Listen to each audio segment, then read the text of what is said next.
अस्सलामुअलैकुम dear viewers. हमारा आज का टॉपिक है ख्वाब में बारिश देखने की ताबीर।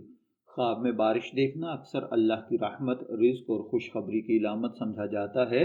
अगर ख्वाब में हल्की और ठंडी बारिश हो तो ये इस बात की निशानी है कि परेशानियां ख़त्म होने वाली हैं और आप अनकरीब दिली सुकून पाएंगे। लेकिन अगर बारिश बहुत तेज़ और नुकसान पहुंचाने वाली हो तो ये किसी आजमाइश या तंबीह की तरफ इशारा होती है, जिसमें इंसान को सब्र और दुआ की ज़रूरत होती है। ख्वाब में खुद को बारिश के अंदर भीगते हुए देखना गुनाहों की मुआफ़ी, दिल की सफाई और दुआओं की कबूलियत है। ख़ास तौर पर अगर ख्वाब में बारिश के वक्त दुआ की जा रही हो तो ये बहुत बड़ी खुशखबरी समझा जाएगा। याद रखें, बारिश ख्वाब में हो या हकीकत में, ये हमेशा हमें अल्लाह की तरफ रुजू का पैगाम देती है। अगर वीडियो पसंद आई हो तो चैनल को सब्सक्राइब ज़रूर करें।